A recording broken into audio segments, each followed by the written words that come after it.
Well, hello there, EK Nation. How are you? Rob Howden here alongside David Cole for a brand new edition of our Face2Face show here on the YouTube channel, also streaming on Facebook Live as well. It is Wednesday, July the 20th, past that midway point in the season. A ton of racing has happened over the last couple of weeks, last couple of months. David Cole, you get a bit of a break right now till the next, a week break and then a break after that. August actually is pretty wild, but not a lot of national racing, or really any national racing going on in August. So much stuff happening in September and October, and that's what we'll get to here in this edition of the Face2Face. But, man, the first half of the season was a crazy one for sure. It certainly was. Yeah, we just talked about that in the This Week in Karting. That was without you for the first time. Me and Nate Dean were able to quarterback that by ourselves. You're growing up, baby. You're growing up. Yeah. I don't know. It's going to take some learning to get used to that. But, it's been a busy 6 months, and we're now already halfway through July and wrapping it up here next weekend with the SuperKarts USA Pro Tour Summer Nationals. But the month of August, that's what we talked about. It's going to be a big month for race teams that go nationally to kind of regroup and reset, but also for the regional and local programs to kind of shine through. Again, a lot of kids going back to school in the month of August, so it allows them to stay close to home and do the regionals that are nearby or the local events that are near their place.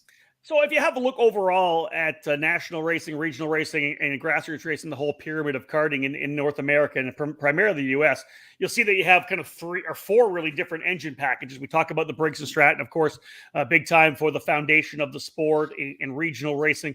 Then you've got, of course, IAME. You have the Vortex Rock as well. One of the big brands, David, that you and I have been covering over the last almost 2 decades here on eKartingNews.com is the Rotax program.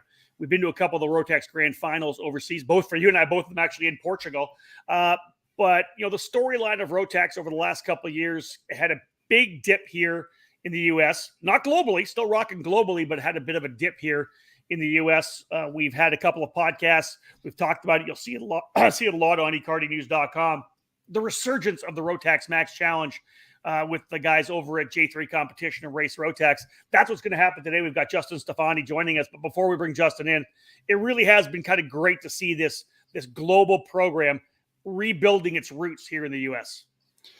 Well, as you said, globally, it hasn't dipped and gone anywhere because, again, the Rotax Grand Finals is still that elite event, and you have to earn your way to compete there. And that's always been kind of, since we went to 2006 Grand Finals in Portugal, that was like the kind of the eye-opening experience of like, oh my gosh, it's the Olympics of karting. It truly is, where you're bringing people from all over the world to compete in the same categories, same engine package, same chassis even. That's really what just kind of blows you away and when you think tent. about it. Everybody in the same tent. Essentially under the same tent, especially, where you go to Portimao, where they'll be this year, where it's literally all the competitors in one tent. Maybe they might have to separate it because it's getting bigger and bigger with the minis and micros being added last couple of years. And then also now you have the electronic, the E20 programs for both junior and senior competitors. So the event just continues to grow. And again, Rotax is always had a global position. It's just here in the United States, it's gone up, gone down, and now it's gone that climb back up again, thanks to J3 and Race Rotax kind of bringing it back to grassroots racing and kind of getting that footing back in the door. And the cool factor is when it first came here in late 90s, I guess, as a kind of a grassroots program. That's the way Rotax was brought into the program, was this grassroots engine with service centers all around the country that would just be able to service your engine. You went back out. They weren't engine builders. They were service centers to go back out. Well, again, the ups and downs have happened with the brand, but it's still a grassroots program with a world level race. It's very unique that way. And to fill in the gaps between grassroots and clubs, Justin and the crew at Race Rotax started their Trophy Series East, Trophy Series West, and of course this year leading to an event in October at Newcastle Motorsports Park that we'll talk a lot about in this particular broadcast. This show kind of focused on that, the US Trophy Finals, which will happen, as I say, at Newcastle. So let's bring Justin in. He's kind of been the guy on the ground with this program and has been working hard on it. Justin, I know, first of all, great to have you back here on the Face2Face. We've had a couple before. You and I have known each other for a couple of decades, back when you were doing a bunch of racing. Then, of course, in with J3 competition and everything you guys have done competition-wise, racing-wise. This new journey, this new adventure with Rotax, you guys are really making big strides over the last couple of years. Yeah, no, it's been good. Obviously, those of you that don't know, I feel like we get so many new people into the sport year after year, which is exciting. I think, guys like myself, and then what makes up the rest of the J3, Jim and John Giacomelli, when we took the program on, obviously, you guys kind of nailed a lot of it in the intro. It's just the value of the brand, the global position, and then obviously the product that we're distributing and selling to the market. We believe in strongly, and we've been a business that's always been based on trying to offer really high quality goods and services, and Rotax just obviously fits that. So it's been good for us. It's been exciting to see the growth, as you outlined. It's through the regions, it's through local tracks, and then obviously with our trophy series, it's trying to create that bridge. And I think I couldn't have said it any better, Rob, is you have this engine platform that is so user friendly, it's so durable, it ticks so many boxes, but yet in my mind, I think in most, the ultimate race they put on is, I'll say arguably, to be politically correct, but it's arguably the best race in the world. So you kind of, the way as a global brand, they've been able to glue their product line and what they're doing to an actual real, customer journey map, is something that's just so cool. And I think that's what kind of catches some people off guard, is the magnitude of the Rotax Grand Finals, but then how the whole program's kind of back down all the way to the local level. So it's been exciting. It's been good. Been a lot of work, but we've been having a blast the last few years, meeting the new people, onboarding new people into the sport, and that's really what it's been about, kind of in this next phase of our business, right? Obviously, we're still on the competition side fairly heavily, nothing like we kind of once were maybe back in the day, if you will. But just been a lot of fun bringing so many new people into the sport and being able to use the product line and the platform as a tool to do that. Justin, let's touch briefly. You mentioned this, and this is why I'm going to come back to this. You talked about the fact that that we get new people in, right? Maybe last 3-4 years who don't know a lot about the Rotax program. In the intro, we talked about it went down. The reason why there was kind of a downturn in Rotax was there was a time where there was an evolution shift in the technical side of the engine, right? They were trying different components, and that, it incurred a lot of costs for those that were involved in it. That's, I think, the big selling point for you guys right now. That's in the past, and through that time, now it's this stable, reliable platform that you guys have put together. Rotax, obviously, this isn't a karting brand. Rotax BRP, Bombardier, is a world brand. This is Rotax, their component of it. And what they've been able to do, where the stability has happened globally, and now, of course, here in the U.S., is the fact that they now have that package that is, like you say, unbelievably user-friendly. There's probably not another engine, a two-cycle engine, with that kind of user-friendliness.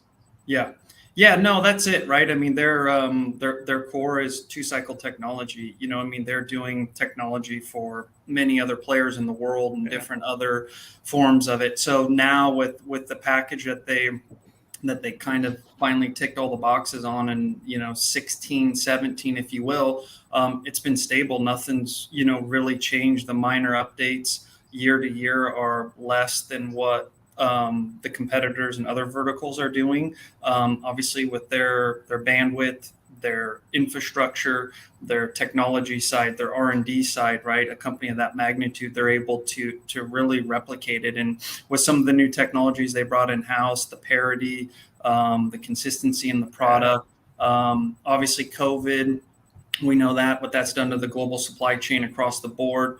Big company like Rotax, There's a lot of leverage there. It really hasn't hit them. They've been able to feed the global market. For us, we've been getting anywhere from 35 to 50 engines a month in the warehouse, on schedule, no issues, parts fulfillment. So, there's a lot of things that go into having a good, successful program. One thing is, you got to have a product that people like to drive. It's got to be easy, relatively maintenance free, but you got to have the product has to be available, right? Yeah. And you got to be able to get it to them when they need it. And if you can't, customers tap their toe. And I think as a karting as a whole, we hope they don't leave the sport, but some of them, go buy a boat or a jet ski, or they do something else, right? So I think we're really in this phase where we've we're starting to emerge out of our crawl phase and getting really into our walk phase, right? And that's just obviously making sure that we have all the boxes ticked, from being able to service the customers not only with a good product, but when they call and they need parts and engines, we're able to get the stuff out the door and get it to them. So that it's just great, great company to work with. And like you said, we're just building it slowly. The overused word organically, right? But it's really what we've been doing, and it's working, and people love the product, and so it's been exciting. Let's segue off the term you used, walk and then run, because now you're into the second year of your trophy series, right? Last year, of course, you had the Trophy Series West, which starts earlier in the year. Then once the racing season gets rolling in the East, you have your Trophy Series East, which is, I think, right in the middle. So is there a race this weekend coming up, I think? Or just no, so we just had one. It was round two. Yeah. Yep, it was round two. Lafayette Motorsports Park. Super cool area, old school track. Just the Goddard family owns that and runs it. And when you go there, it's funny. We just came back from a couple week trip in Europe, and it's kind of like you've taken a European track, shrunk it, and put it in upstate New York. Like the scenery, the meticulousness, it's phenomenal. Nice venue that they have there, and the race went off great. And then we do a double header to round out our East Series. That's second weekend in August. That's at Oakland Valley Race Park, which we know that's kind of been a staple in the sport since Tim Hannon does a phenomenal job there with the proximity to New York City and the population and bringing people there. And you see so many of these national drivers that then go to these, pro teams, if you will. So many of them come through that area, Mike Doty Racing's up there, Fox and Son. There's a couple other big supporters, of our series and program. And, they're pretty high on the national scene too. So we'll end there with the 2 race doubleheader that weekend. And, that's, about a month and a half-ish or so off, and then we'll head to Newcastle and try to hand out some tickets to some people, right? So let's touch base really quickly on the Trophy Series West first. Can you give us a little synopsis of the East? The West obviously wrapping up earlier. You had a bunch of racers come out to be part of that action. It's interesting, right? The different regions have different chassis brands, different teams, which I think are awesome, different names. And then of course you have the different ones in the East, and that's when they're going to meet in the finals in October at Newcastle. Talk a little bit about the Trophy Series West. How did that go this year, second year for the program? Yeah, it went good, right? The interesting thing about the West is people don't realize how spread out everything really is. We have such a concentration in the Northeast, the Southeast, kind of the Midwest, right, where people are driving. Not only are the distances in between races short, but the pure density of population in the country and the density of economy and wealth and disposable income is massive. So you've always seen that trend where, the East Coast by and large really is pretty much, quite a bit bigger. But it was good. We did 2 rounds. We did PKRA and Grand Junction, which kind of follows the same concept we have on the East, right? For these regional programs, we're really going to core, if you will, karting facilities, right? You think of PKRA, you think of Grand Junction, which has been taken over by Jesse Nolan. We all know Stacy Cook, had that forever. They're both kind of fan favorite tracks. Great racing. We had great weather. The Colorado rain hit us a little bit for the last 2 finals, but it's been good. And the kind of the interesting thing is we've seen, and this is an exciting part, is probably a majority of the sales we've had for the program hasn't been necessarily correlating to people that want to race for a grand finals ticket, right? There are people that are either new to the sport, so they love the engine, they love the package, or they were maybe on a different package, or maybe they were part of the Briggs vertical, they want to go faster. And so they kind of are, getting a pen and paper out, and they're just jotting down, a pro and con column, and they're jumping on board with the Rotax program. So that part of it's cool, because that shows the foundation that we're building. We're not just selling engines to people that want to go to the grand finals. And so that part is, from a data point for us and for Rotax, is really just ticking the exact box on what we're trying to do here. Wow, that brings me. It's kind of flashing me back, Justin, because we've been doing this, obviously, all three of us for 2 decades, 3 decades, some 4 decades. Yeah, David's like, keep going. I've been here since I was born. Come on, you actually have. You have. But where I'm going with this, Justin, like when you talk about the fact that where a lot of your sales are coming from, it reminds me of 2000, 99, 2000, 2001, when Rotax first came in, and it found new people. It was this club level deal where you came out of rental carts, whatever, and boom, I want to go 2-cycle racing, and that's what you bought, and you ran wherever, at Michiana Raceway Park or down in Florida, wherever it was. It feels like a lot of the momentum. I know you have the regional series, and everybody in there is thinking about going to Portugal, but wow, if you can build that foundation again, that's what builds a house, as opposed to building just the roof. Yeah.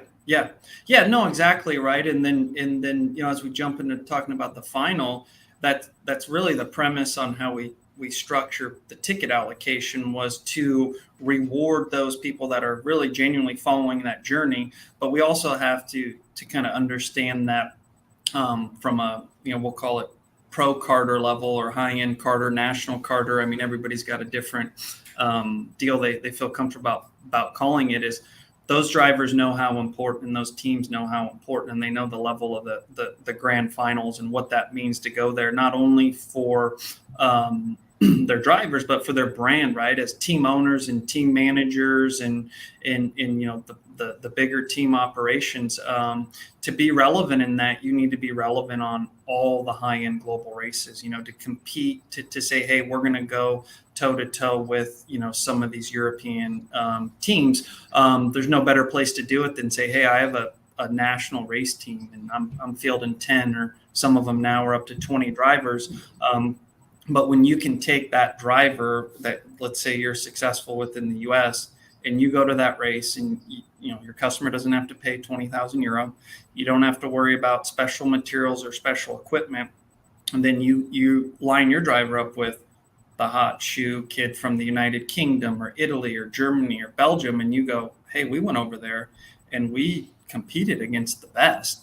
I think that, if I'm a team owner, that brings a lot of value to the service that I'm selling to people, because I think ultimately that's what a lot of the race teams are selling, right? Is a developmental side of their business on how they can develop, a son or a daughter into being maybe a race car driver, right? So right. It's cool. So we got the ticket there that's open to anybody globally, where they can. Hold on. Yeah.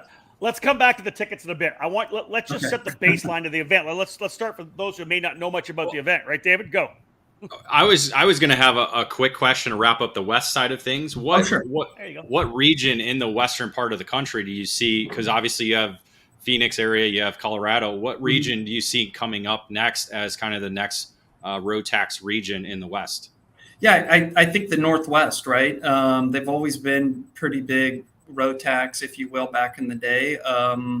I've always say it even to people from the Northwest, and they laugh at me. I said the Northwest is like its own little country up there, right? But it's cool, right? It's the uniqueness of it. But we've already, we got some good partners up there. We've onboarded a couple new people there. There's been a lot of interest there. The one main, I guess, kind of quasi-national level series that they have up there, they run an open platform right now. So there's been a lot of interest. So that'll kind of be where the growth sort of stretches out on the western half of the United States, to be that Washington, Oregon sort of area. Yeah, it doesn't help that it trickles down from Canada as well too. In that yeah. Well, you know, and then there's obviously Canada. You know, I tell people, I say the thing is Bombardier is a Canadian-based company, right? So from a brand recognition standpoint, everybody loves the products, right? And it's weird. It's you know, we're there now in the United States, but it's always been strong in Canada, and that's one of the reasons why it kind of resurges, because the culture there is so embedded with, you know, Can-Am and these things. So you know, in Western Canada, you have, you know, the Chris Black, you have BBR Card, you know, there's so many people there. And then obviously there's a lot of cross pollination from Canada and down into the United States. So that's certainly going to help, you know, that growth there as we all work together. All right, so let's set the whole show here right now for the event at Newcastle Motorsports Park. Line us up. You know, when's the event happening? When's registration going? Fill us in on what's included if you're coming to the US Trophy Finals. Yep. So it's at Newcastle Motorsports Park, which, you know, pretty much it doesn't need much of an introduction. Obviously, October 6th through the 9th are the dates. The 6th is Thursday. That'll be a track practice through the track. The schedule will be set through Race Rotax. You'll go on to Friday, Saturday, Sunday. It'll be a one final program, winner take all sorted program. Be a set of heat flights in there, so it'll be more of your you know, more racing, you know, less qualifying, pre-final, final. So it'll be a little bit more of that sort of a structure. That's when it starts. Yeah. Registration goes hot online August 8th. You'll be able to register. Registration will be everything you'll need Friday through Saturday and Sunday for the driver. And then your Thursday will be practice through the track. You know, it's going to include all your scan tires, so kind of your normal, you know, offerings that you would expect at you know, a race like this. So yeah, it should be good. We got a great staff that we've continually adding to, with a lot of quality people, all the way from registration to key operations people to sporting people, you know, race directing, assistant race directing, and then our tech side, you know, who we've had Mike Edwards for, you know, a long time. He does a top-notch job. We're going to be bringing in, we're going to have a few members from Rotax in Austria that are going to be here at the race. So we're really going to be kind of backfilling in a lot of those key positions to really make the event have that high level sort of value for the people that do attend it. Well, we pulled you back a little bit there because you were getting rolling. So now we can turn you loose here. Everybody wants to know about the tickets, obviously, for this program. And again, that's the key, right? You got your West Coast, the East Coast Trophy program. You got the finals, going to the Grand Finals over in Portugal. Line us up. How do you win the tickets? How many are available? What classes? Give us the lineup on how people are going to be joining Team USA. Sure. So there's one ticket available for micro. Okay. There's 3 total for mini. There's 2 junior, 2 senior, and 2 masters right now. So basically in mini, 2 of the tickets are open. So if you've never ran a Rotax race and you show up to Newcastle, you have 2 opportunities to win a ticket. Junior, there's 1 that's available to anybody. Senior, there's 1 that's available to anybody. And masters, there's 1 that's available to anybody. The micro ticket is reserved to what would be, and this is the same for micro, mini, junior, senior, masters. There's 1 ticket in each of those categories that will go to the highest points finisher from either the East or the West. Okay. So this final race almost acts as a 5th race to those East or West drivers. So it's kind of like we did way back in the day, where you're going to have a West driver that's going to come in with X amount of points. An East driver is going to come in with X amount of points. They're going to race each other. Plus there's going to be added one-off entries in there, which is going to add some excitement to it. And of those East and West drivers, which one leaves or ends the final at Newcastle with the highest points total is going to win the ticket. So it's a pretty cool, you know, I don't want to say it's an old school system or, you know, it's anything spectacular, but it's really a great way to be able to kind of bind the country, right? The East and the West, not playing favorites to one area and allowing them to each kind of race each other. And the points structure is a little bit more elevated at the final round. So even if somebody's coming in third or fourth or fifth place, Yeah. they still have a chance. It's not like, oh, I'm fourth in the East, there's no way I'm going to win the ticket. I mean, it's 50% more points on a hole, and then the spread from first, second to third, that gap is quite a bit more. So it's not straight math. It's really kind of anybody's ball game for that one ticket for your trophy East or West driver. So I'm going there for my Excel experience, pretty much. Right? Yeah.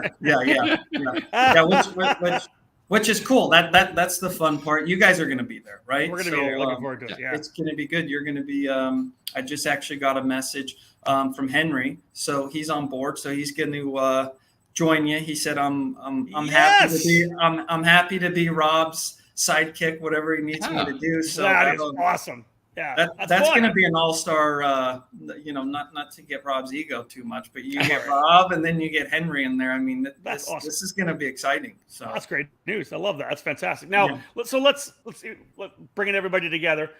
Team USA. Let's just pump stuff up a bit, because those who don't know a lot about the Rotax program over the years. Let's talk about the heavy hitters who have been part of Team USA at Rotax events and like where they are now. Like, you think of some of these guys. Like Oliver Askew, Joey Wimsett, Nick Neri, Kyle Kirkwood, IndyCar, our winner. Why did I just forget his name? Juan Manuel Correa as well. Yep. Right? Yep. Oh, it's a winner. Wow. No, I mean, those are the heavy hitters, right? And then I even and then I even think of, the ones that are, you think of how many great ones never actually made it, but then you think of how many really great karters that made it, maybe didn't necessarily win or get on a podium, but how influential they still currently are in our sport. Let's talk about the Ryan Norbergs, right? Let's talk about Ashley Ruggiero. I think one of the first, maybe the first, I don't know, females to go, and these I know there's more. Those are just a couple that come to me, but their driver coaching, they're still kind of the gold standard, if you will, and these are people that have been there, and so it's cool as well, right? Who's that? Alan Rudolph. Yeah, there you go, right? I mean, it's kind of endless, and I think the one thing's probably everybody's gotten older, or they're at different stages in their lives or career paths or whatever. But I think if you had all of them on here and said, what's one race you'd like to go back to? What's one race that you haven't won of all the ones that they've won, right? They've all won, too many to count. I'm probably almost sure they're saying, I want to win that, the Rotax Grand Finals. You know what it was, Justin? You know what it was for me? It was for me seeing guys like Rudolph and these top guys like a Rudolph who had won for 20 years, right? Finally got to go over to run Masters, and to see the pride that he had in wearing the red, white, and blue. You know what I mean? That's for me. That's always the thing. It's that any athlete I think wants to represent their country. That would be a really cool deal. But to see some of these guys who are legends in the sport and have that extra kind of burst of pride for being part of it, I think that's a really good marker of how important it is and how much of an experience it is for anybody to be part of that program. Yeah, no, I agree, and I think part of that, obviously, you hit on it. It comes from the kind of the fact of when they go, and Alan Rudolph or whoever it is, they know they're on equal footing, right? They know it's not, well, do I have the latest gen, widget that this guy has that I don't have, right? You go and you're kind of like, there's a lot of factors, but you're like, you know what, this is on me. I can do this. And I think, that just kind of compounds that American spirit and that sort of willingness to be able to compete on that level, knowing that, you have a fair shake. And let's just go back to, you mentioned the first woman. If I'm not mistaken, wasn't that January Grove, Dave? Wasn't she the first woman on Team USA? Remember January? She ran DD2 Masters, I think, back in the day. Okay. We have to go back to that one. That would be good. I don't know why. Yeah, that would be good. Yeah. Let's get the lineup of female racers that we've had on Team USA. Okay, so we've talked about the people that have been part of this thing, huge, the Kirkwoods, the Askews, the Rudolphs, the Norbergs. Let's go back to the race itself a bit. So let's say we're going racing. what do we have logistics wise trackside? If somebody rolls in, do you guys have an engine tech crew there? Is there like, what do you guys have in terms of supporting racers trackside? Yep. So I think, what people can expect that haven't been is, those that kind of know J3, we're tend to be over prepared for everything, right? So you're gonna roll in. You're gonna have a. I'm glad you said that. I'm glad you said that about yourself. That's good. Right. I'm not trying to be ego, but sometimes we'll show up and I'll go, why did we? This is way more than what we needed to, right? So maybe it's just more of a mental check that like it. Cut back on some stuff, but we'll have full-time, registration. So that'll be up and running. Our tech is open before the first day of practice. If you have your questions, you go and ask Mike, how does this work? How does that work? All of the regulations, any of that stuff is on the Race Rotax website. So that's pretty easy to go through on your basic, how many sets of tires do I get? Which engine can I use? Which engine can't I use? We actually, even on our event page, we have kind of an FAQ document on there, which I think will probably get most of people's sort of broad stroke questions answered. We're there with our full parts, sales there. So Jim's typically running that. So, anything anybody needs, we have on site. Obviously, we try to get everybody to order through Teams or ahead of time your practice tires. But we'll have the container tires there. You'll be able to come up, get practice tire vouchers if you need to, fuels on site, all of that sort of amenities that you need. We'll be able to take care of. We also do something, I don't want to say a little bit different, but we always have one person at the sales trailer that's also helping with the tech side of stuff in terms of support for the customer. It's not so much, we'll give you whatever insight we have. It's not so much tuning. It's, if you have questions or, how does this spring go on, or I'm having issues. And a lot of it's really kind of your fundamental, oh, wow, I can't believe I did that. But we make sure we kind of have that, from the very first day on. So when people have questions, we get a lot of people roll their card over. Hey, is this right or is this wrong? So just trying to have that added layer of service for the customers, because not everybody's coming with a team, right? You're going to have dad and son, mom and dad, the family show up. So we always want to make sure that we're inclusive. We're not exclusive. We want to make sure that we're able to provide it to every customer, no matter if they're, coming in a big hauler or if they're coming in the back of the pickup truck. Again, talking to Justin Stefani here from Race Rotax and J3 competition about the upcoming US Trophy Finals at Newcastle Motorsports Park on October 6th to 9th. So Justin, you talked about families coming in. What if there's a family who's not in a Rotax region? One of the ones you guys are really supporting. Where do they go to get an engine right now? Like, say somebody wants to get, I've got everything I need. I want to bolt a new engine on. Where do they go to get a Rotax engine right now? Yep. So you can go to the Race Rotax website. Right at the top, okay. There's a button that says Service Center. You click on it. It's got should be updated. I think the team updated it last month. Has all the available service centers there. Resellers. Obviously at that point, it's kind of like buying any product. Maybe you're buying off of somebody's results or proximity to you, or you call them, whatever. So you're pretty straightforward, right? You'll be able to find a service center. If you're an American driver, licensed driver doing the race, you will need to be on an American engine, sealed by an American service center. So there's no ways around that. So that makes it pretty easy. It's all on the website. Then obviously we get probably, I don't know, not a ton, but we get quite a few emails a week, of that question you ask. People will filter it into our inbox. Hey, I'm in, whatever it is, part of the country. Where do I get an engine? Who do you recommend? And we just simply drive them to that web page. If it's somebody that I know is close to an existing service center, then I just forward that information off to our service center, and that service center can reach out to them and obviously service them. But, stock for the product's not an issue. The service centers have been doing really well this year. They've been busy. The partners that we do have in the market are doing a really good job.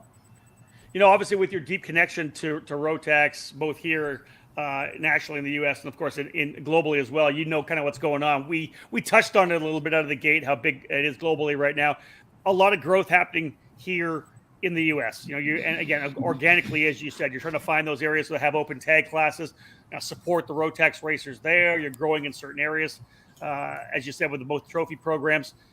overall, is Rotax pretty pleased with what's happening here? Then once you kind of give us some insight there, how do you see Rotax globally right now? Is it primed for in more growth even?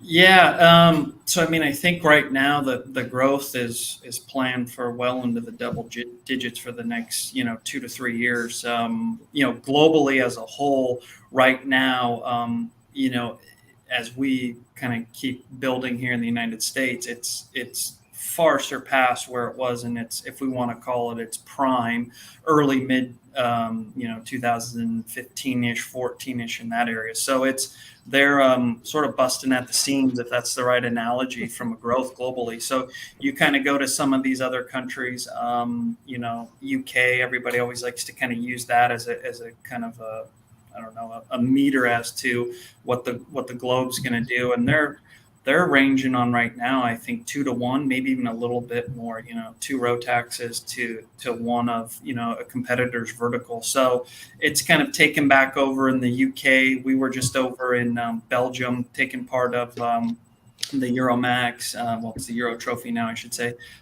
Dating myself there a little bit. And we did the BNL Championship, which is the Belgium Dutch Championship. And, I was been fortunate enough, I guess, to be at many grand finals and have done Euromax back when it was Euromax in the day, 2014, 13 with some drivers. And this was the professionalism, the technology that Rotax has with the race management side of it and their partners who are administering that. But the depth of the fields and the level of competition, it was, it's just from me being boots on the ground can testify that it's surpassed where it was. So, the future looks good. Like I said, we don't have any major, monster plans, so to speak, right? We got a good recipe here. I think we've always done a pretty good job of that, myself and Jim and John, to really staying kind of true to what our sort of business models are and our plans are. And I think that's really how you're kind of successful in anything, is just stay the course, but make sure before you start the course, you've thought, down the road more than 5 feet. That's really where it's at. But globally, it's good. Like I said, it's at a level higher than it's ever been. So I know a lot of brands and products in our sport have seen similar growth, just because of this this post-COVID right. outdoor adventure, if you will, that we are as people are doing now, which is great. So.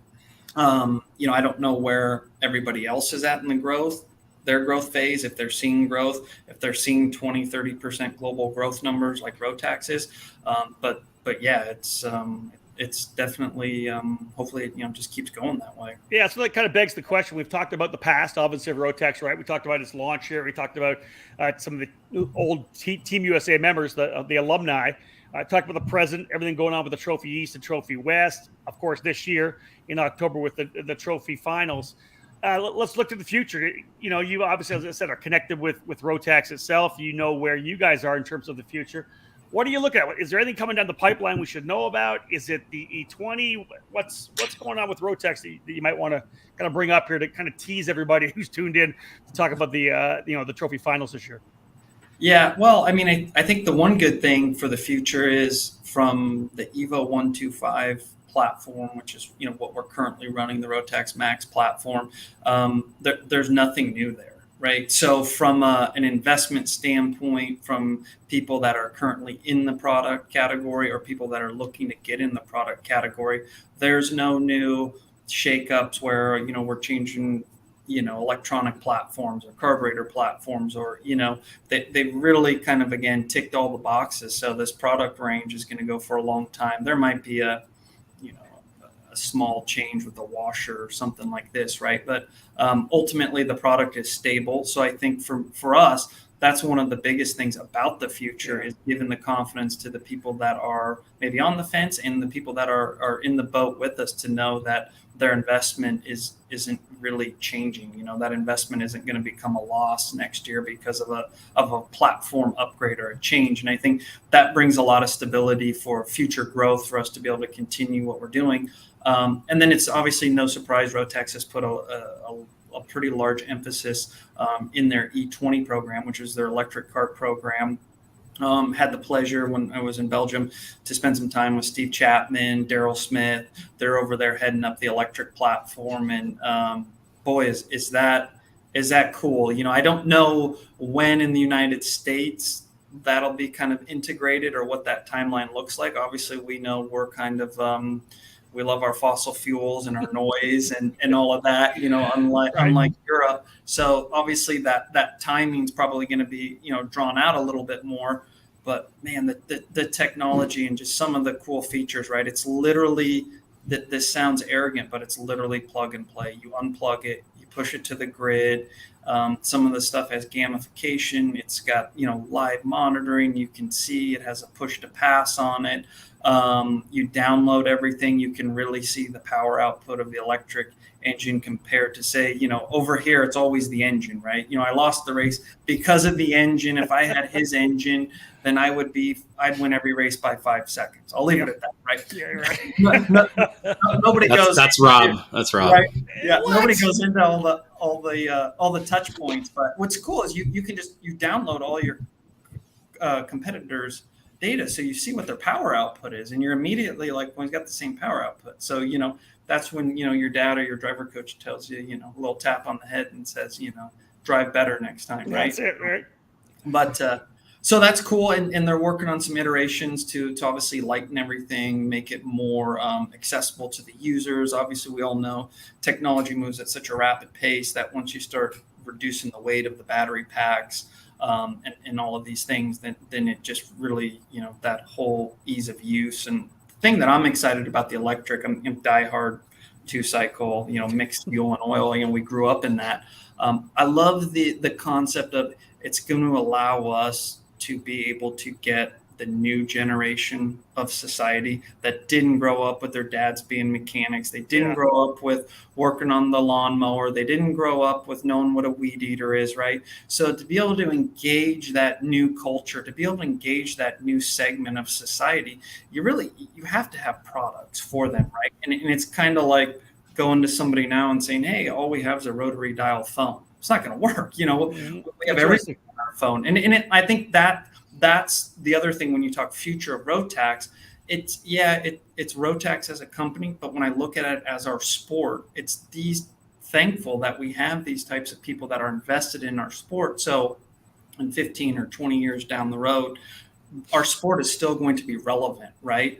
Not saying that combustion won't still be around, but I think we can say combustion will be around, but somebody that's 4 years old now, that's, like my daughter growing up with, an iPhone and all these things, they're not going to want to engage in, combustion sort of activities. So, and they won't most likely have the skill set, unfortunately, the mechanical skill set, because everything is plug and play. I mean, I had technical problems with my laptop here, right? Because it wasn't plug and playing before we got here. So, they're not going to have that love of smelling Motul in the morning, is what you're saying. Yeah, they're not going to go to the dirt track. They're not going to go to the dirt track with their dad and have mud getting flung in their face, and you know what I mean, and having the fumes and having a headache in the morning when they wake up because of it. It's just culture's moving. So just Rotax is definitely on the leading foot on that, and so that's I don't know what the timing will be, but what I saw is exciting. And then, you put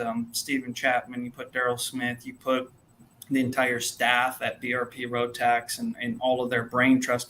You put all of that kind of in a bowl and you start mixing it up and you're getting some really good stuff straight away. So it's exciting. I always love watching that stuff. I always love kind of getting into it a little bit, just so I'm not left too far behind, right? Mm-hmm. But that's probably the biggest future thing with Rotax. But like I said, their commitment to the Evo Max program and the combustion side of it, that's been their kind of their bread and butter with their business model, and that's not going anywhere. And so that's that's what we're looking at for the future. David, so no wrap up. So no E20 arrive and drives in October, right? there's not, but it's cool because it's because they're a little limited on some of that stuff. But we tried to get one over to do it. But maybe if Steven sees this video, I'll be able to use it as leverage and say, you know, at least just give everybody an opportunity to drive one. I mean, that's all we ask. Hey, just like they did at the Grand Finals. And they're adding junior at the Grand Finals this year, right? Yeah, so they're adding junior. We just did a post, which I think you guys shared. They're doing an E20 Cup in Portimao. I think it's October. But yeah, so Stephen, this is your warning shot. You've heard it from Rob. You heard it from David. We got to get an E20 over to the US Trophy Final to let you drive it. Pack it, ship it. Let's go. Pack it and ship it. Well, listen, Justin, we really appreciate it. And you mentioned we're going to be at this event, the US Trophy Finals. Really looking forward to this. It's been a while since I've been trackside for a major Rotax event like that. Looking forward to it, and I'm sure a lot of work's going to be done. But again, everybody can go to racerotax.com to get all the information they need, right? Yeah, right on the top toolbar, there's just a simple button that says Trophy Series. You can toggle between the Trophy Series. You click Trophy Final. That's the event page. A lot of the information's already there. And then obviously we have our contact button on there. So if you have any questions, you can contact or obviously call us here at J3 Competition. Obviously 4 or 5 of us here working full time. Somebody's always going to pick up the phone, or we're going to get back to you as quick as we can and get any of your questions answered in a timely manner. October 6th to the 9th, Newcastle Motorsports Park, Team USA. Tickets up for grabs in a couple different ways. Those that went, of course, to the trophy events, those that are on the one-offs. Should be a fantastic weekend, again, at one of the best tracks in the country. Justin, thank you so much for joining us, man. I appreciate it. Cool. Thanks, guys. Looking forward to seeing you soon. Take care, everybody. Those of you tuning in, we're throwing up some links there for you to go right to the FAQ PDFs, the Trophy Final PDFs as well. David posting them up in the comments. David, we've been to a lot of great Rotax races around the world throughout our time here, of course, in the U.S. as well. It's a great program, as we all know. The Grand Finals, again, the Olympics of karting, right? One of the single biggest and best karting events in the world. And, man, looking forward to getting down to this one. It should be a lot of fun. Yeah, I got to go to the event in 2020 at Charlotte Motor Speedway. That was an exciting time. So yeah, last year not having that one big, Rotax race here in the United States kind of made for, a kind of tilted year with not having that event in place. And so glad to see this back. I love it's the old Stars of Karting format. I know Justin didn't want to say that, but right.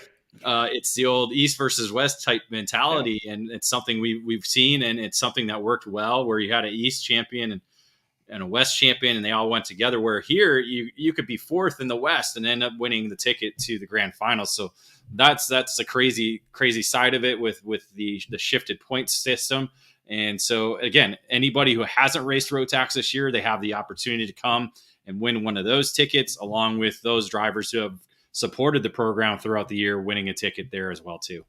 Again, looking forward to getting down to Newcastle October 6th to the 9th. As I had said, big thank you to Justin Stefani for joining us. For more information, of course, head to racerotax.com. Great to see Rotax rebuilding, grassroots level, regional level, and as Justin says, there's new pockets around the country that are learning about the Rotax program. We do thank you for joining us here, of course, on Face2Face. We'll turn this into a podcast. It'll be on the eKarting Radio Network as well, but always accessible here on the eKartingNews.com YouTube channel, especially if you're tuned into Facebook. You can rewatch it, of course, on the eKarting YouTube channel. We do thank you. And if you haven't downloaded the eKarting Radio Network app, do so. A lot of stuff going on through there, as we know, all of our content there. And when we are live at the US Trophy Final, that's where we'll be streaming the live broadcast, the live audio broadcast. So make sure to download the eKarting Radio Network app to your mobile device. Again, thank you so much. I appreciate everybody tuning in here. On behalf of David Cole, my name is Rob Howden. Bye for now.